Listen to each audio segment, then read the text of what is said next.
না, কেউ জিতবে কেউ হারবে, এটাই গণতন্ত্রের সৌন্দর্য।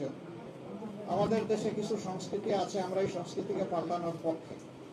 তবে আমাদের কিছু অবজারভেশন আছে, সেই অবজারভেশনগুলো আমরা জাতির সামনে তুলে ধরার পক্ষে, যাতে ভবিষ্যতে একই অন্যায়ের বা সীমালঙ্ঘনের পুনরাবৃত্তি না ঘটে।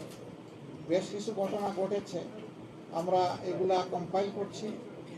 আমরা আমাদের পরিসরে আবার বসবো। আজকে তো এই পরিসরে আমাদের বিস্তারিত আলোচনার সুযোগ ছিল না, কারণ এখন পর্যন্ত বেশ কিছু আসনে আমাদের জানা মতো আমরা এগিয়ে আছি এবং গণনাও কমপ্লিট, কিন্তু স্থানীয়ভাবে যারা রিটার্নিং অফিসার আছেন তারা ঘোষণা দিচ্ছেন না, ঝুলিয়ে রেখেছেন। আমরা বুঝতে পারছি না এটা কেন। মাঝখানে আবার ওয়েবসাইটে হঠাৎ করে দেখা গেল যে কে কতটা আসন পেয়েছে সেইটা দেওয়া হলো, মাঝখান থেকে উদাও হয়ে গেল, আবার নাই। আমাদের লোকদেরকে বসিয়ে রাখা হলো দীর্ঘ সময়। এই একটু আগে ওনারা একদম প্রথম পর্যায়ে 10টা 12টা কেন্দ্রের যে ফলাফল সেগুলা ঘোষণা করা শুরু করেছে, সেটা আবার বেসরকারি। তো আমরা সব মিলেই এখন আপনাদের সামনে পূর্ণাঙ্গ কোনো বক্তব্য দিতে পারছি না বলে আমরা দুঃখিত। আমরা দিব ইনশাল্লাহ। আমরা আবার বসবো, আমাদের মধ্যে আমরা এগুলা নিয়ে বিশ্লেষণ করব।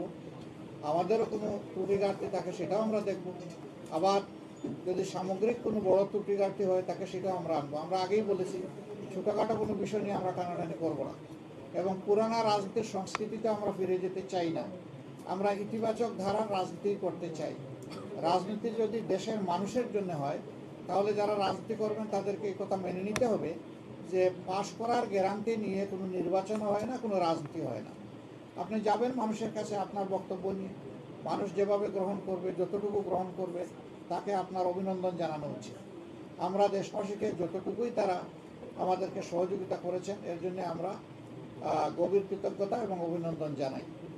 আর আমরা আশা করছি যে খুব দ্রুতই সরকার তার অফিসিয়াল রেজাল্ট পাবলিশ করার সাথে সাথে আমরা আবার আপনাদেরকে কষ্ট দেব, তখন আমরা আমাদের চূড়ান্ত